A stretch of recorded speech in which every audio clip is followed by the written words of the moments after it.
not followed. Love, love, you're already home.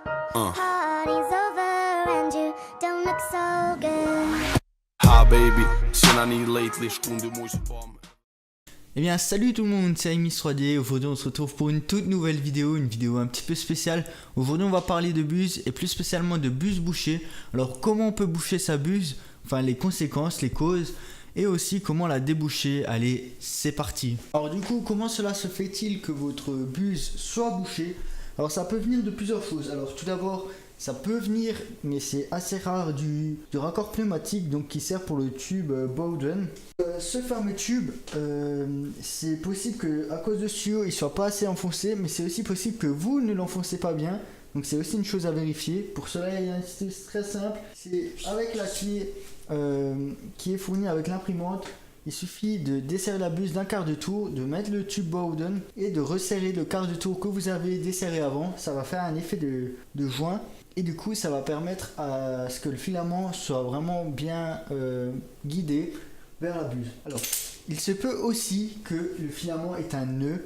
C'est une chose qui peut arriver. Moi, personnellement, ça m'est jamais arrivé, mais je sais que ça peut arriver. Il y a aussi la possibilité que vous mettez trop de débit sur votre slicer et qu'il y a trop de filaments qui arrivent et que ça commence à créer un bouchon. Il est très probable que la buse soit trop proche du plateau et que du coup, le filament n'arrive pas à sortir de la buse, ce qui fait qu'à l'intérieur, c'est comme si vous mettrez trop de débit. Ça commence à se remplir, du coup, ça bouche. C'est une chose qui est très possible. Donc maintenant, que faire au cas où vous avez votre buse bouchée et comment faire pour éviter que ça bouche? Pour ça, il y a une seule solution, le filament de nettoyage. Un filament permet de nettoyer donc l'intérieur de la buse. Donc il est vendu par 3D Advance. Vous en trouvez chez d'autres fournisseurs, mais 3D Advance a une offre vraiment très intéressante. Donc vous avez 300 grammes de filament qui se présente sous cette forme.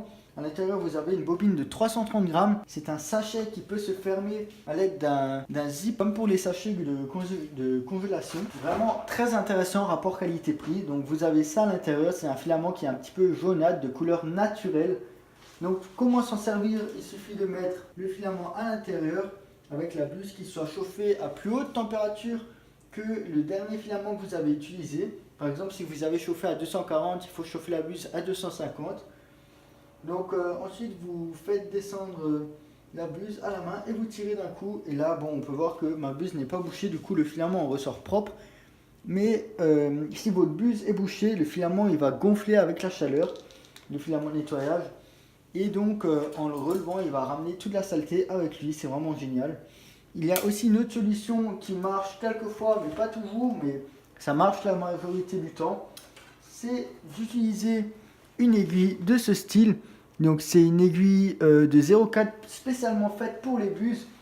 Donc je vais vous montrer comment on l'utilise. Donc tout d'abord, vous prenez votre aiguille, vous la mettez dans la buse comme ceci. Et ensuite vous montez et vous regardez si vous sentez que c'est bouché ou quoi. Alors ça va permettre de laisser un espace pour le filament et il va peut-être recouler. C'est une chose qui marche très souvent mais pas toujours.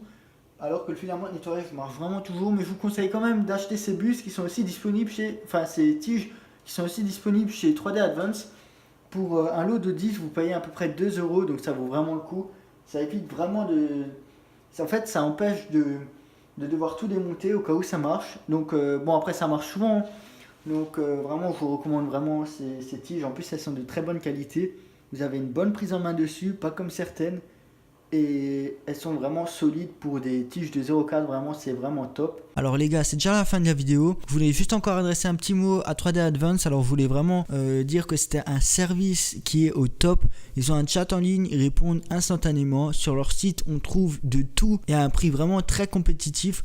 Vous avez pu le voir dans les différents exemples de la vidéo. Donc je peux que vous inviter à aller commander sur ce site. Le lien sera dans la description. Et du coup voilà, donc n'hésitez pas à liker, commenter, à partager la vidéo si elle vous a plu. Moi je vous dis à très bientôt pour une prochaine vidéo. Allez, salut tout le monde, c'était Amis.